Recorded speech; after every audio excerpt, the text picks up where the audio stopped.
Good evening 12th class students, मेरे प्यारे बच्चों।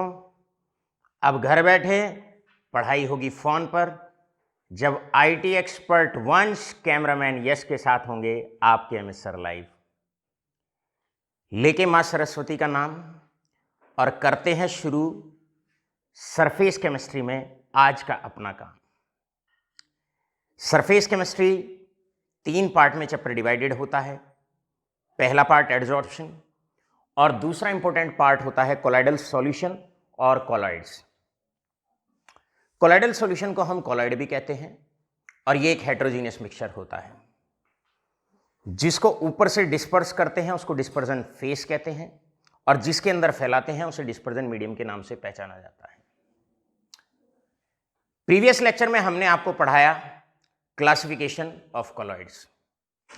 क्लासिफिकेशन ऑफ कोलॉइड्स में सबसे पहले बताया गया depending upon nature of dispersion medium. Medium के बिहाफ पर एल्कोसोल, बेंजोसोल, एक्वासोल। दूसरा आपको बताया गया depending upon physical state. Total 8 तरह के आपके कोलॉइड्स होते हैं या कोलॉइडल सोल होते हैं या कोलॉइडल सॉल्यूशन होते हैं, एक ही बात है। इसके बाद हमने आपको प्रीवियस लेक्चर में बताया depending upon interaction between disperse phase and dispersion medium. Loving है तो फिलिक कहलाएगा और अगर डिस्पर्स फेस और डिस्पर्जन मीडियम आपस में लविंग नहीं है तो फोबिक कहलाएगा। आज बारी है क्लासिफिकेशन ऑफ कोलॉइड्स के लास्ट टाइप को डिस्कस करने की, और लास्ट टाइप है हमारा that is classification of colloidal salts depending upon molecular size. Molecular size के बिहाफ पर अब हम क्लासिफाई करने वाले हैं कोलॉइड्स को। Depending upon molecular size we have classified the colloids into 3 parts. First one is multimolecular colloids, second one is macromolecular colloids and third one is associated colloids. चलो बच्चों शुरू करते हैं first type of colloid and first type of colloid is multimolecular colloids.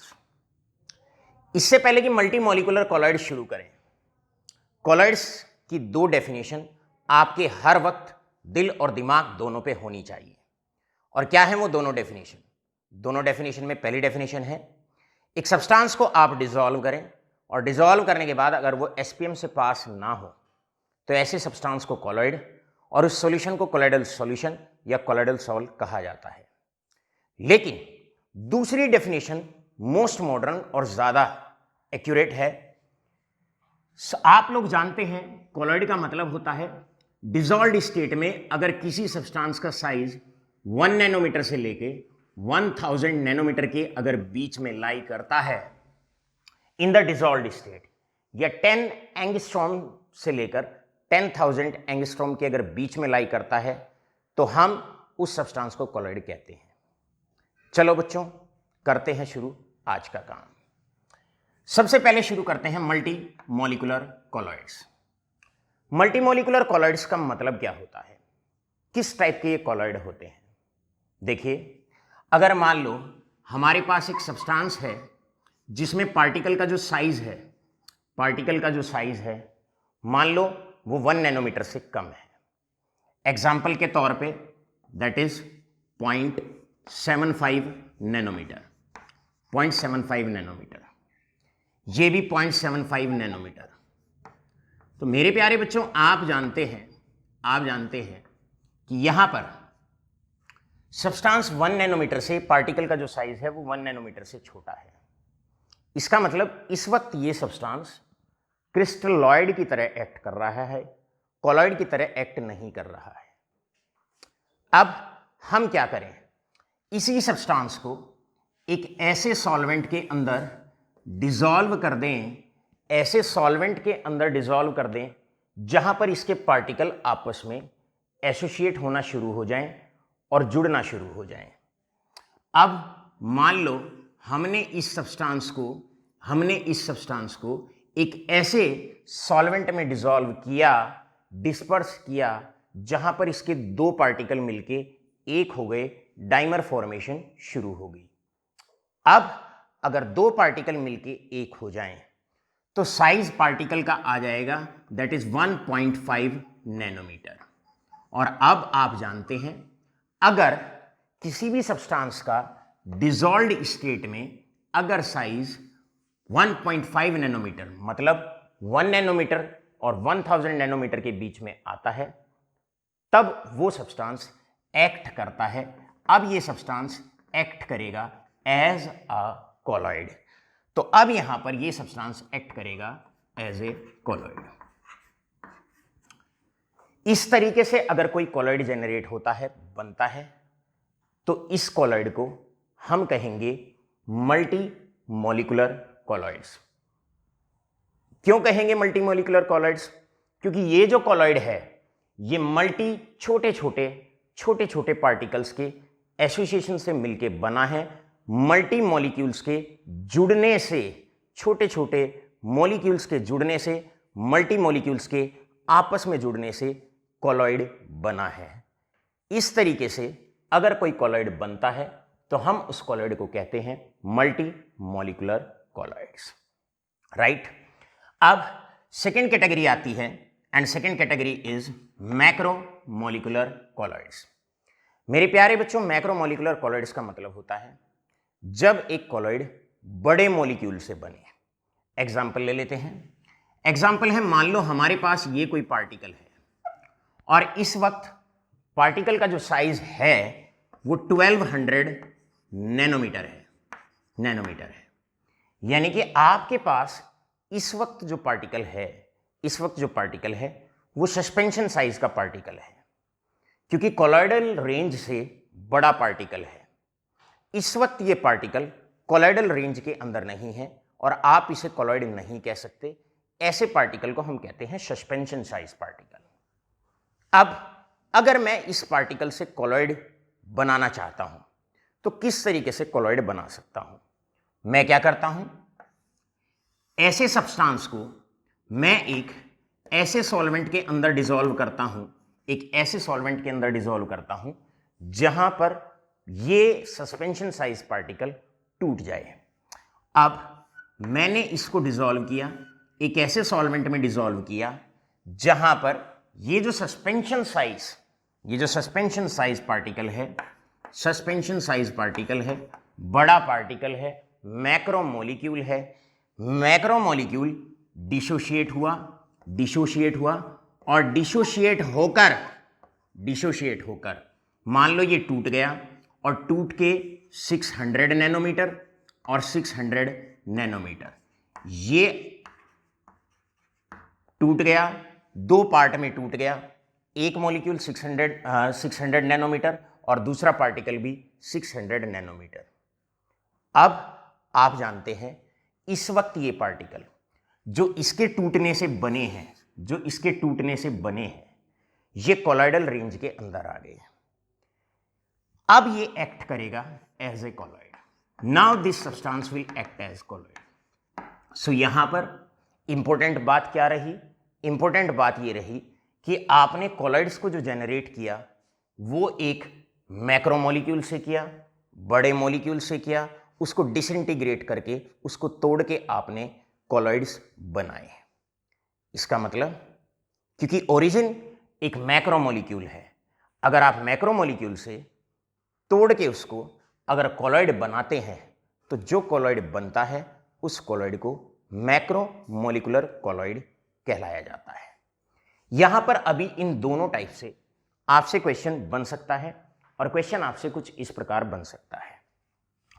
That is the question is tell the type of colloids form. Tell the type of colloid form. Tell the type of colloid form. अब आपको बताना है किस type का colloid बनेगा। ए that is P4 और S8, right. ये किस टाइप के कोलॉइड है? बी पार्ट आता है that is proteins and cellulose.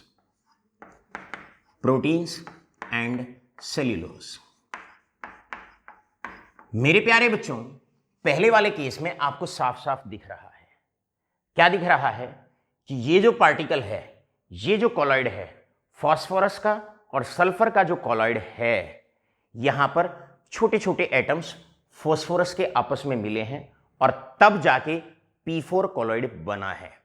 अब आप जानते हैं छोटे छोटे पार्टिकल से मिलके अगर कॉलॉइड बनता है या मल्टी मॉलिक्यूल से मिलके अगर कॉलॉइड बनता है तो ऐसे कॉलॉइड को हम कहते हैं, ऐसे कॉलॉइड को हम कहेंगे it is multi molecular colloid.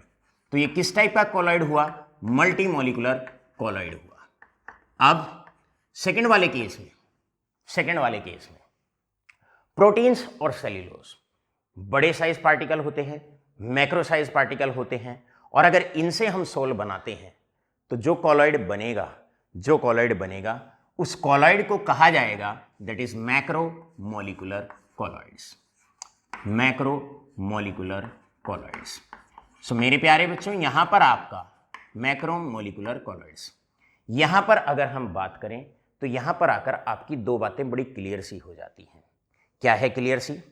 अगर छोटे छोटे पार्टिकल से मिलके कॉलॉइड बनता है तो मल्टी मॉलिक्यूलर कॉलॉइड कहलाएगा, और अगर बड़े पार्टिकल्स के डिसइंटीग्रेशन से अगर कॉलॉइड बनता है तो मैक्रो मॉलिक्यूलर कॉलॉइड कहलाएगा। अब हमेशा याद रखिए, एक जनरल सी बात है, अगर पार्टिकल तोड़ना हो, जैसे इस पार्टिकल को आपने ब्रेक डाउन किया, तो जनरली पार्टिकल को पोलर सॉल्वेंट जैसे कि पानी और एथेनॉल इसमें डाला जाता है।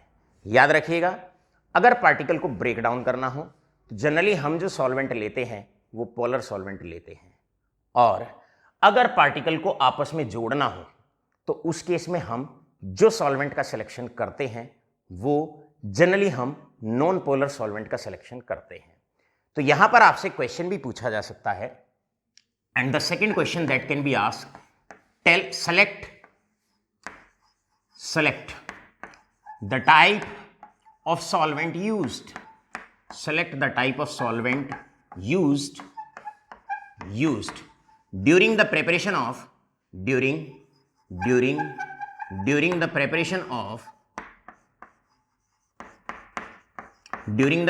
of number one multimolecular colloids और दूसरा मैक्रोमोलिकुलर कॉलॉइड्स। तो आपने करना क्या है भाई? सीधी सी बात है, अगर हम यहां पर सॉल्यूशन लेते हैं फर्स्ट का लेते हैं, मल्टी मॉलिक्यूल्स को जोड़ के अगर कॉलॉइड बनाना है, छोटे छोटे पार्टिकल्स को जोड़ना है, तो लर्न करेंगे जनरली हम जो सॉल्वेंट लेते हैं क्लास 12 स्टूडेंट्स, वो हम कार्बन वाले सॉल्वेंट जनरली लेते हैं।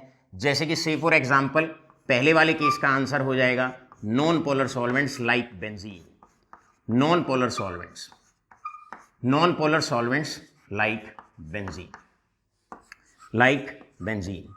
अगर सेकंड वाले केस की बात करते हैं, बड़े मॉलिक्यूल को अगर ब्रेक डाउन करना हो तो पोलर सॉल्वेंट जैसे कि water and ethanol, polar solvent का हम इस्तेमाल करेंगे जैसे कि वाटर, राइट। अभी तक हमने दो डेफिनेशन आपको पढ़ाई, आशा करते हैं दोनों डेफिनेशन बड़े अच्छे से आपके बहुत अच्छे से समझ में आ गई होगी। कई बार इन्हीं क्वेश्चंस को आपसे लैंग्वेज पलट के भी पूछ लिया जाता है। आपसे कहा जाता है बताओ भाई सल्फर का सोल बनाना है तो कैसे बनाया जाए? भाई सीधी सी बात है, सल्फर को लेंगे और सल्फर के जो एटम्स हैं S और S, इन्हें जोड़ना है।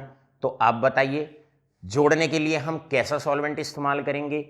आप बताओ, पोलर सॉल्वेंट इस्तेमाल करेंगे या नॉन पोलर? तो आंसर है अगर जोड़ना है तो नॉन पोलर सॉल्वेंट, और अगर तोड़ना है तो पोलर सॉल्वेंट। इसका मतलब सल्फर के फास्फोरस के जो सोल्स बनाए जाते हैं वो इस प्रकार बनाए जाते हैं कि सल्फर लेना है, राइट, फास्फोरस लेना है और उसको बेंजीन के अंदर डिसॉल्व कर देना है, डिस्पर्स कर देना है, और बन जाएगा आपका सल्फर का या फास्फोरस का सॉल्ट। माय बिलवड स्टूडेंट्स, इसके बाद आपसे ये भी पूछा जा सकता है भाई बताइए अगर प्रोटीन्स वगैरह के बड़े मॉलिक्यूल्स के अगर सोल बनाने होते हैं तो कैसे बनाते हैं? भाई प्रोटीन, सेल्यूलोज, ग्लाइकोजन, ये सारे के सारे मैक्रोमोलिक्यूल्स होते हैं। इनको ऐसे सॉल्वेंट के अंदर डाला जाता है जहां ये टूट जाएं और टूट के छोटे छोटे कोलाइडल रेंज के पार्टिकल्स की फॉर्म में कन्वर्ट हो जाएं।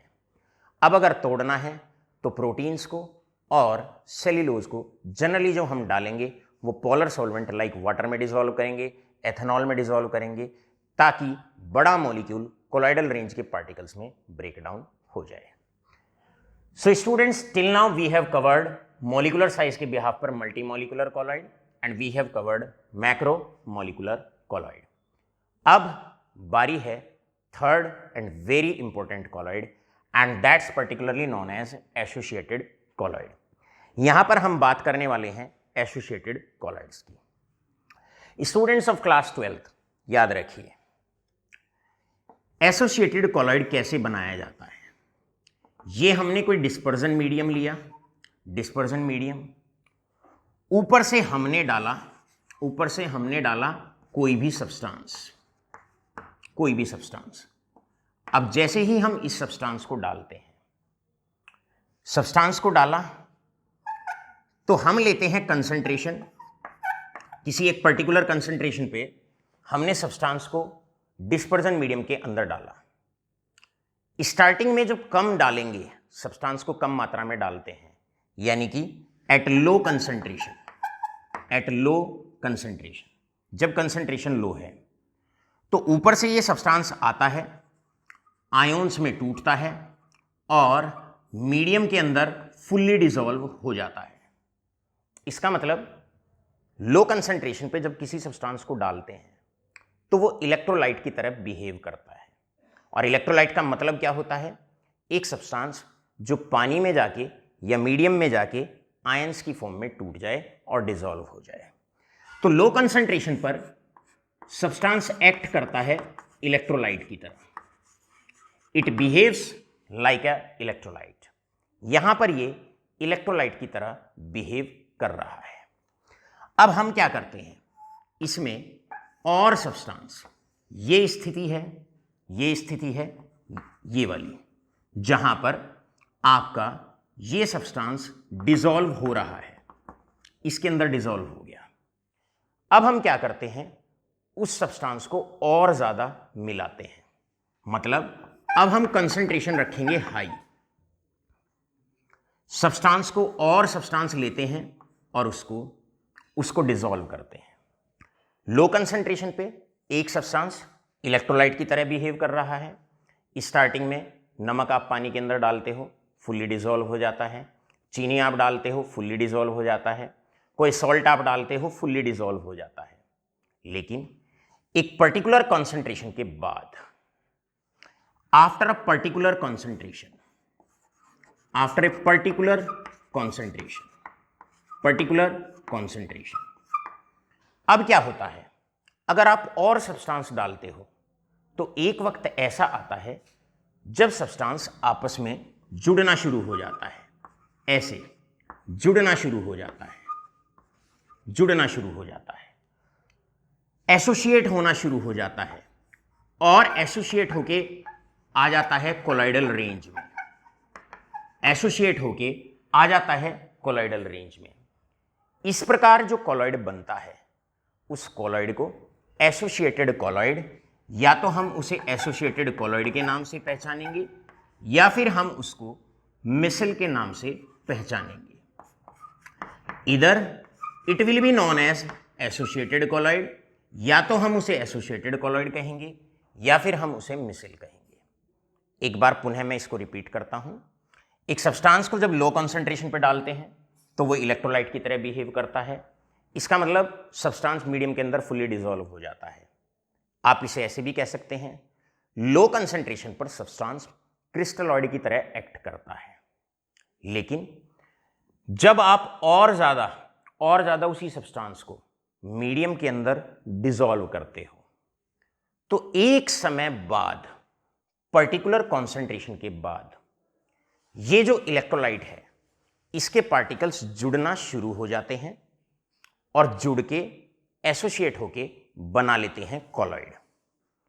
उस पर्टिकुलर कॉन्सेंट्रेशन के बाद, जिसके बाद कॉलॉइड बनता है, उस कॉलॉइड को, एसोसिएशन से जो कॉलॉइड बनता है उसको हम एसोसिएटेड कॉलॉइड कहते हैं या उसको मिसल के नाम से पहचाना जाता है।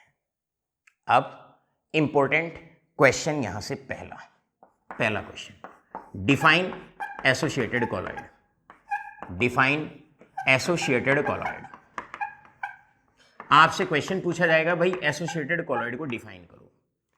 आप कहोगे, a substance in the low concentration act as a electrolyte but after a particular concentration, due to the association of particles, a associated colloid is being formed. A colloid is formed which is known as associated colloid, या उसको हम मिसल भी कह सकते हैं, और oblique मिसल, और oblique मिसल, right. अब आप जानते हैं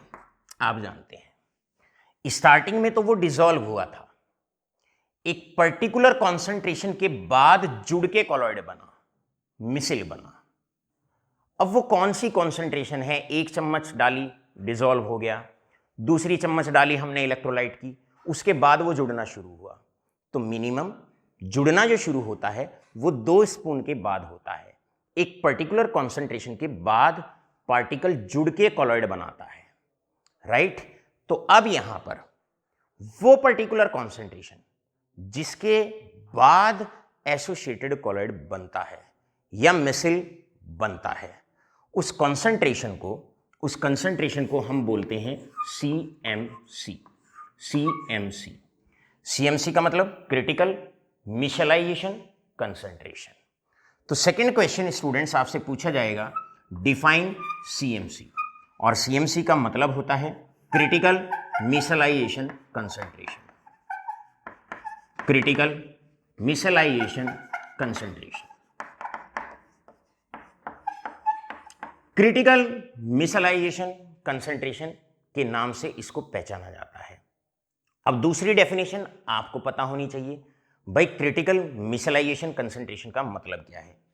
यहां आप लिखने वाले हैं, यहां आप बोलने वाले हैं, the minimum concentration above which micelle या एसोसिएटेड कॉलॉइड और मिसल फॉर्मेशन टेक्स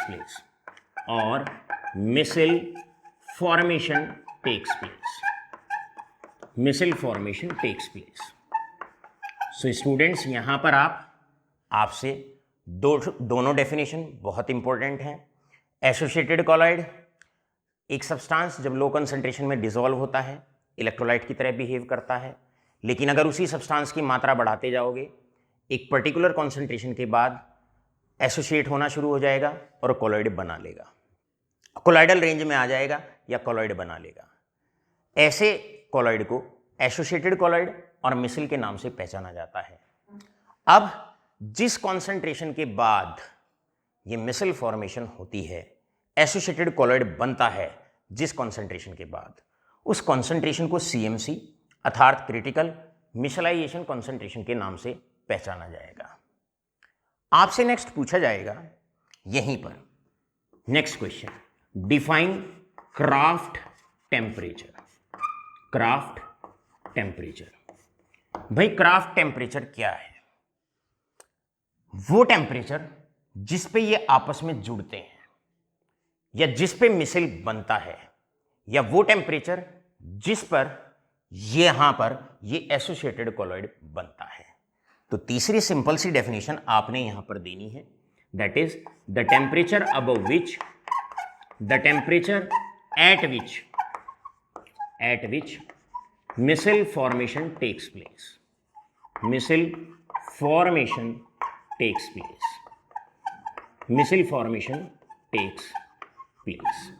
तो यहां पर आपका इस प्रकार आपके कुछ क्वेश्चंस हमने साइड में लिख दिए, राइट।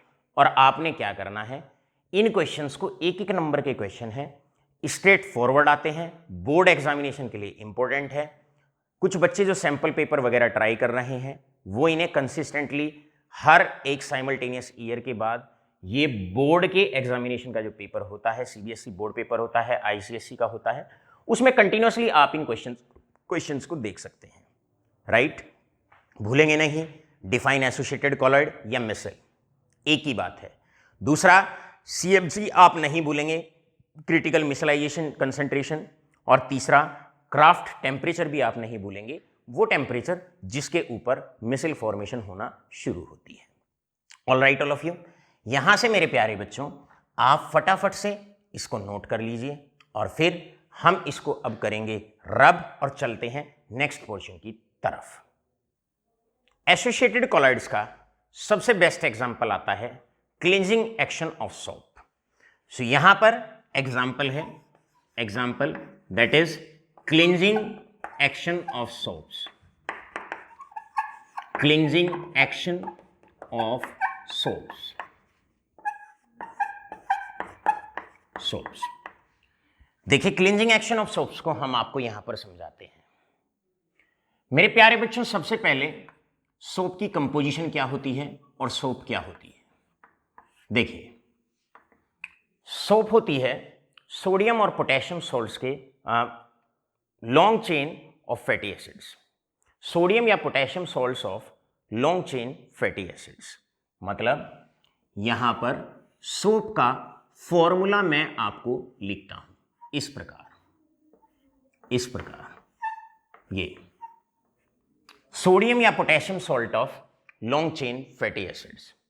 ऑलराइट, अब अगर हम सोप्स की बात करते हैं, ये सब पॉइंट एंड और बेंट कार्बन को रिप्रेजेंट करते हैं। ये कार्बन की पूरी टेल लगी हुई है और लास्ट में है दैट इज कार्बोक्सिलेट आयन। अब अगर हम सोप की बात करें तो ये इसका पोलर पार्ट होता है, आयोनिक पार्ट होता है, पोलर पार्ट होता है, और सोप के अंदर ये नॉन पोलर टेल होती है। This is non polar tail. अब हमने समझना है किस तरीके से सोप अपना काम करती है।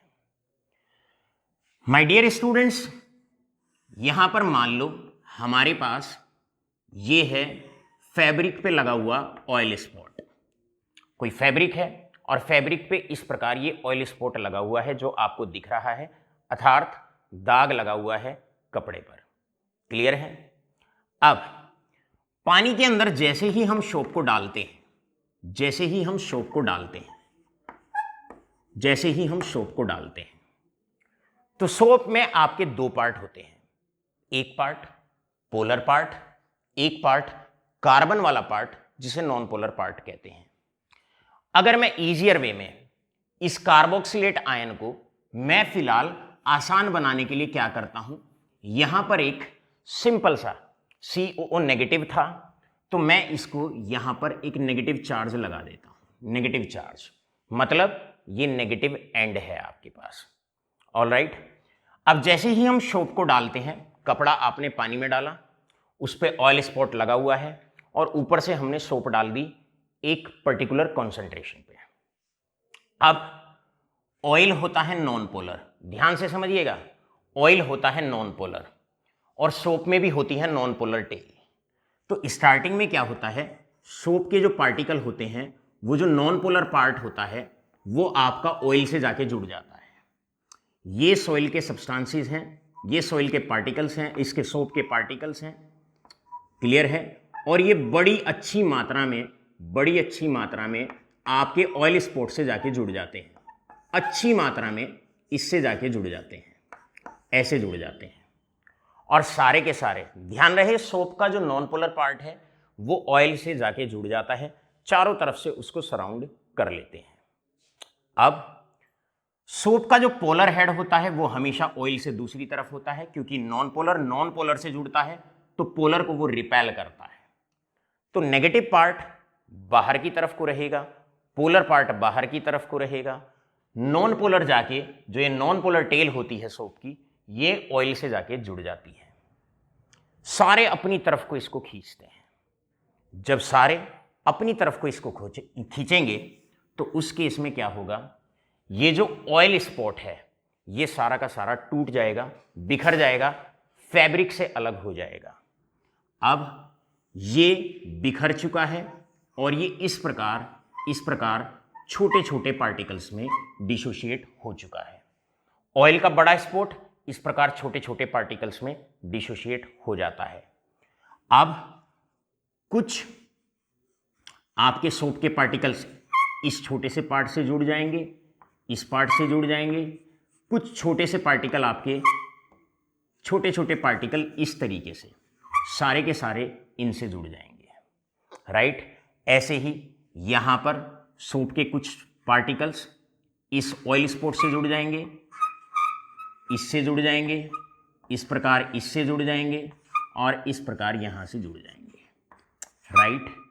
इसे मिसिल कहा जाता है, इसे मिसिल कहा जाता है। ये आपका पानी के अंदर ये कार्य आपका हुआ, ये कार्य आपका पानी के अंदर हुआ। ऐसे क्या होता है, सोप अपना कार्य करती है, सोप अपना कार्य करती है। सोप का फॉर्मूला ये होता है, this is the formula for the soap. Fabric पे ऑयल स्पॉट लगा हुआ है, एक पर्टिकुलर ढक्कन भर के हम सोप डालते हैं, मिनिमम कॉन्सेंट्रेशन तो लेनी पड़ेगी। उस दौरान सोप के पार्टिकल्स ऑयल से आके जुड़ते हैं, सारे के सारे अपनी तरफ ऑयल स्पॉट को खींचते हैं और फाइनली जो ऑयल स्पॉट होता है वो फैब्रिक से अलग हो जाता है, छोटे छोटे पीसेस में अलग हो जाता है। अब ये जो एसोसिएशन होता है सोप के पार्टिकल्स का और ऑयल के स्पॉट का, ये जो एसोसिएशन होता है इसे मिसिल कहा जाता है, इसे हम मिसिल कहते हैं, या आप इसको एसोसिएटेड कोलॉइड के नाम से भी पहचानते हैं। इस प्रकार आप जो है इसको भी अच्छे से समझा सकते हैं कि क्लींजिंग एक्शन ऑफ सोप भी एक तरीके से एसोसिएटेड कोलॉइड का या मिसिल फॉर्मेशन का एग्जाम्पल बनता है। यहां पर आपसे क्वेश्चन पूछा जा सकता है, now the question that can be asked from you is, और ये आपका क्वेश्चन बनता है इस प्रकार, हम कहेंगे यहां पर that is right cleansing action of soap, right cleansing action of soap. So मेरे प्यारे बच्चों, इस केस में भी क्या होता है, आप बड़े अच्छे से पहले सोप की कंपोजिशन लिखेंगे, फिर ऐसे आप एक डायग्राम बनाएंगे और किस प्रकार जब ऑयल स्पॉट टूट जाता है और एक एसोसिएशन जो ऑयल स्पॉट का और सोप के पार्टिकल्स का बनता है उसे वो एसोसिएटेड रेंज में होता है, उस कॉलॉइड को एसोसिएटेड कॉलॉइड या मिसिल फॉर्मेशन के नाम से हम पहचानेंगे। आशा करता हूं फोर्थ क्लासिफिकेशन बहुत अच्छे से, बहुत दुरुस्त तरीके से आपके समझ में आ गया होगा। इस प्रकार मेरे प्यारे बच्चों, आगे बढ़ने से पहले अभी तक हमने जो कवर अप किए, अभी तक हमने चारों टाइप्स किस तरीके से हम कॉलॉइड्स को क्लासिफाई कर सकते हैं, चारों टाइप्स को आपने बहुत अच्छे से कवर अप कर लिया। आज जो हमने टाइप कवर अप किया ये हमारा टाइप था that is depending upon molecular size, और मॉलिक्यूलर साइज में तीन तरीके से कैसे कॉलॉइड्स को क्लासिफाई किया गया है ये हमने आपको समझाया। फटाफट ले इसका स्क्रीनशॉट ताकि तुरंत हम इसको करें रब और बढ़ाएं चैप्टर को आगे। मेरे प्यारे बच्चों, अब बारी है यहां से प्रिपरेशन ऑफ कोलॉइडल सोल्स कि किस तरीके से हम कोलॉइडल सोल्स को बनाते हैं। मुख्य तौर पर तीन तरीके से कोलॉइडल सोल्स को बनाया जा सकता है। सबसे पहला मेथड होता है मैकेनिकल डिसइंटीग्रेशन। यहां पर क्या होता है, मैकेनिकल डिसइंटीग्रेशन में हमारे पास कोलॉइडल मील होता है, कोलॉइडल मील होता है जिसमें मशीन्स होती हैं। अब हम क्या करते हैं, ऊपर से सस्पेंशन साइज पार्टिकल्स को डालते हैं, सस्पेंशन साइज पार्टिकल्स को ऊपर से डॉप करते हैं। बड़े बड़े पार्टिकल्स होते हैं, पत्थर की फॉर्म में होते हैं, छोटे छोटे, क्लियर। अब ये दो शाफ्ट होती हैं, ये इस तरीके से ऑपोजिट डायरेक्शन में, ये दो शाफ्ट हैं इस तरीके से ऑपोजिट डायरेक्शन में रोटेट करती हैं, और जैसे ही वो रोटेट करती हैं तो ये जो कोलॉइडल पार्टिकल्स हो, ये जो सस्पेंशन साइज के बड़े बड़े पार्टिकल्स होते हैं ये इन दोनों शाफ्ट के बीच में आ जाते हैं और छोटे छोटे बिट्स में, छोटे छोटे पार्टिकल्स में कन्वर्ट हो जाते हैं, अर्थात कोलॉइडल पार्टिकल्स में कन्वर्ट हो जाते हैं। तो होता है क्या, हमारे पास कोलॉइडल मील है, कोलॉइडल मील में हम ऊपर से डालते हैं सस्पेंशन साइज पार्टिकल्स, दो शाफ्ट होती हैं, ऑपोजिट साइड में ये हाई स्पीड के साथ रोटेट करती हैं, इनके बीच में जैसे ही सस्पेंशन साइज का पार्टिकल आता है वो डिसइंटीग्रेट हो जाता है, टूट जाता है, छोटे छोटे कोलॉइडल पार्टिकल्स की फॉर्म में ब्रेकडाउन हो जाता है। इसका मतलब आपसे कहा जाए भाई डिफाइन करो मैकेनिकल डिसइंटीग्रेशन क्या है, तो आप कैसे डिफाइन करेंगे, the conversion of bigger size suspension size particle into the colloidal particles, suspension size particle का कोलाइडल पार्टिकल्स में तब्दील करना by entering those particles into the colloidal mill, colloidal mill में एंट्री करा के। अब प्यारे बच्चों, इसका सबसे सरल और सबसे बेहतरीन सा उदाहरण होता है, पश्चिमी उत्तर प्रदेश के बच्चे हैं आप लोग, राइट। आप जानते हैं, आपने देखा होगा आटा चक्की। आटा चक्की में क्या होता है, ऊपर से आप अनाज के पार्टिकल्स डालते हो। अब वो सस्पेंशन साइज पार्टिकल होता है, गेहूं आपको दिखता है, उसके पार्टिकल्स आपको दिखते हैं, राइट। अब जैसे ही हम उसको आटा चक्की में डालते हैं, ऊपर से आप बिल्कुल सेम सिस्टम होता है, ऊपर से आप अनाज के पार्टिकल्स को डालते हैं। अब चक्की में क्या होता है, दो शाफ्ट होती हैं, दो बाट उनको बोलते हैं। अब वो अनाज का पार्टिकल जैसे ही उन दोनों बाट के बीच में आता है, टुकड़े टुकड़े हो जाते हैं और आटे की फॉर्म में बाहर आ जाता है। आटे के जो पार्टिकल्स होते हैं जनरली वो कोलाइडल रेंज के होते हैं। तो ये मैकेनिकल डिसइंटीग्रेशन बिल्कुल सेम मेथड है, क्लियर है। जैसे कि आटा चक्की का हम एग्जांपल ले सकते हैं। गेहूं को किस प्रकार गेहूं से आटा बनाया जाता है, सस्पेंशन से कोलाइडल पार्टिकल बनाए जाते हैं by introducing the particles into the colloidal mill. तो ये आपका सबसे सरल और सबसे साधारण सा तरीका होता है, लेकिन इस तरीके को हम जनरली जो लगाते हैं वो लगाते हैं अगर आपके पास सस्पेंशन साइज के पार्टिकल हैं और आप उन सस्पेंशन साइज के पार्टिकल्स को कोलाइडल पार्टिकल्स में तब्दील करना चाहते हैं। डिसइंटीग्रेशन का मतलब ही होता है तोड़ना। तो यहां पर सस्पेंशन साइज के पार्टिकल को डिसइंटीग्रेट या ब्रेक डाउन किया जाता है into the colloidal particles. Second तरीका होता है, सेकंड वे होता है, जिसे हम कहते हैं ब्रेडिक्स आर्क मेथड। ये पहले वाले के मुकाबले में इंपॉर्टेंट होता है और इस मेथड की जनरली सबसे पहली बात, इस मेथड का मेन पॉइंट ध्यान रखेंगे, ये मेटल सोल्स के लिए, मेटल सोल्स बनाने के लिए हम इसका इस्तेमाल करते हैं। अगर मेटल के सोल बनाने हो तब हम इसका इस्तेमाल करते हैं और जनरली ऐसे मेटल का सोल बनाने के लिए हम इस्तेमाल करते हैं the metal having low melting point, अब लो मेल्टिंग पॉइंट जैसे कि से फॉर एग्जाम्पल के तौर पे हमारे पास मरकरी है, हमारे पास प्लेटिनम है, क्लियर है। हमारे पास जो भी छोटे छोटे जिनका मेल्टिंग पॉइंट कम होता है, मरकरी है, प्लेटिनम है, गोल्ड है, क्लियर है। इस टाइप के जो मेटल्स होते हैं जिनका मेल्टिंग पॉइंट कम होता है, उनका सोल्स बनाने के लिए हम ब्रेडिक्स आर्क मेथड का इस्तेमाल करते हैं। कैसे बनते हैं मेटल्स के सोल्स, या कैसे बनते हैं उन मेटल्स के सोल्स जिनका मेल्टिंग पॉइंट कम होता है, आइए सीखते हैं। मेरे प्यारे बच्चों, यहां पर हम बिल्कुल, यहां आटा चक्की वाला अरेंजमेंट है, यहां बिल्कुल ऐसा अरेंजमेंट होता है जैसे कि अगर आपने ठेली पर कोई अगर आइसक्रीम बेचने आता है और उसका कंटेनर अगर आपने वॉच किया हो, बाहर एक वुडन सरफेस होती है, क्लियर, अंदर एक मेटल की सरफेस होती है, ये एक मेटल की सरफेस है, राइट, बाहर वुडन सरफेस है, बाहर वुडन सरफेस है, राइट, बाहर वुडन सरफेस है, अंदर मेटल की सरफेस है। बीच में अगर आपने ऑब्जर्व किया हो तो उसमें बर्फ पड़ी हुई होती है। बस ब्रेडिक्स आर्क मेथड में और जो आइसक्रीम वाला होता है, क्लियर है, क्वालिटी वॉल्स वाले, जो भी मदर डेयरी वाले, बस उनके सेटअप में और हमारे ब्रेडिक्स आर्क मेथड के सेटअप में एक छोटा सा माइनर सा डिफरेंस होता है।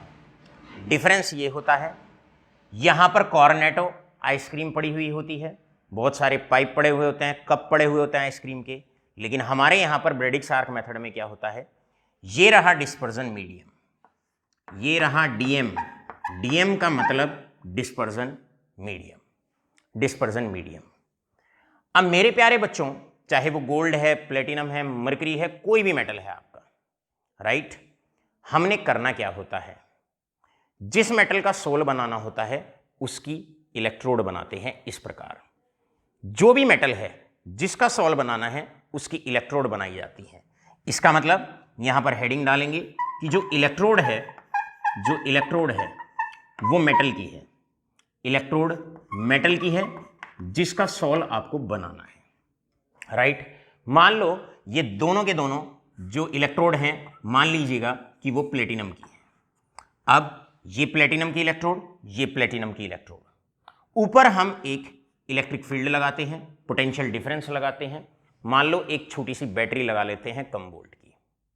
अब किस प्रकार सोल बनाते हैं, ये मान लो दिस इज द बैटरी, ये आपके, आप समझ लीजिएगा ये बैटरी है, हंसना नहीं है, राइट। ये आपकी दो इलेक्ट्रोड हैं मेटल की। अब एक पॉजिटिव एंड एक नेगेटिव एंड, हम डिस्पर्जन मीडियम के अंदर इनको टच करते हैं, इस प्रकार इन्हें आपस में टच कराते हैं। जब इसको और इसको, ये पॉजिटिव प्लेट, ये नेगेटिव प्लेट, जब ये आपस में टच करेंगी तो यहां पर स्पार्क प्रोड्यूस होगा, स्पार्क प्रोड्यूस होगा। और स्पार्क में क्या होगा कि बाहर यहां पर एंड पॉइंट पर, जहां से आप इन दोनों इलेक्ट्रोड को ऐसे टच करा रहे हैं, ऐसे टच करा रहे हैं, वहां से जो मेटल के एटम्स होंगे वो इवेपोरेट होंगे।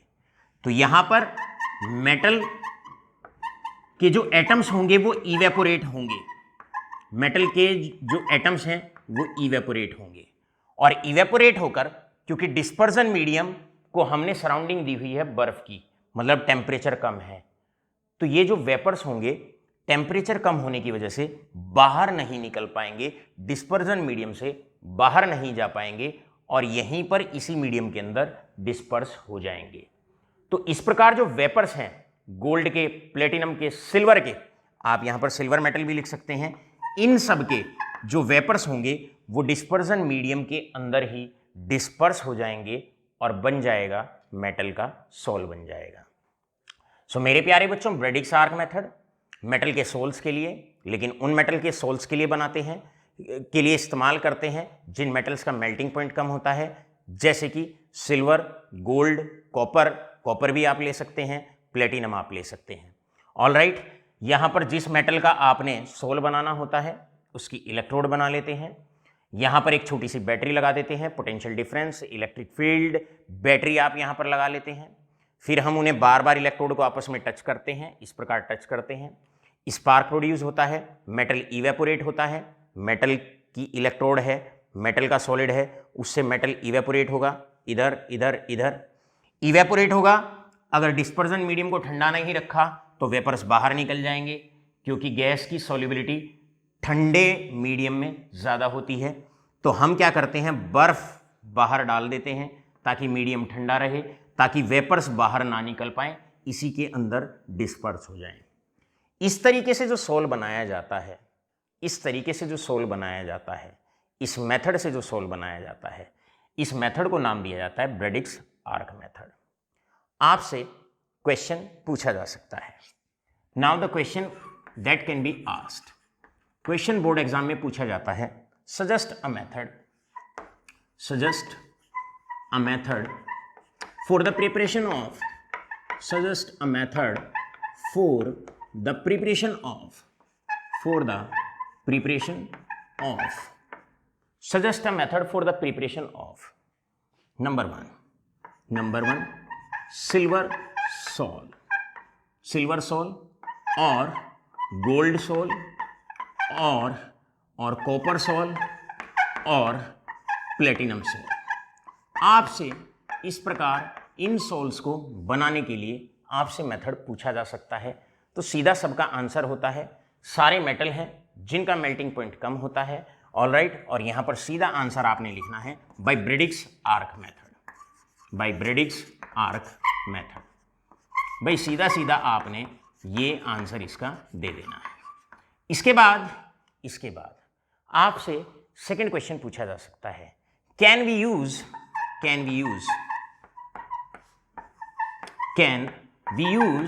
Bradix arc method, can we use Bradix arc method for the preparation of Bradix arc method for preparation of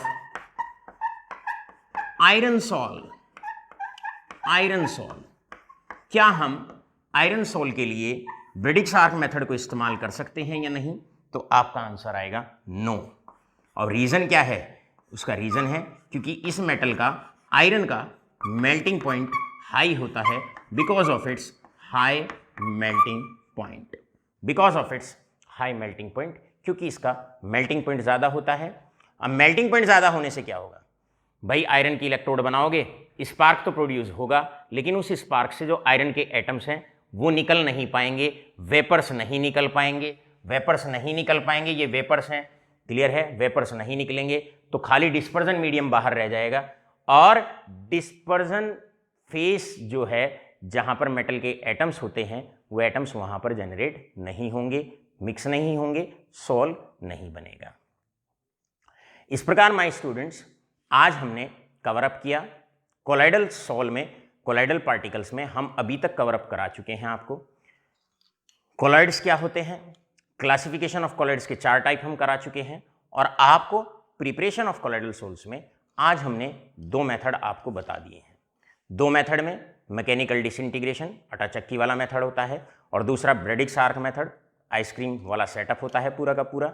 बस ध्यान रखेंगे मेटल जिनका मेल्टिंग पॉइंट कम है उनके लिए इस मेथड को लगाते हैं। आशा करते हैं आपकी शाम, बची हुई शाम शुभ हो। धन्यवाद।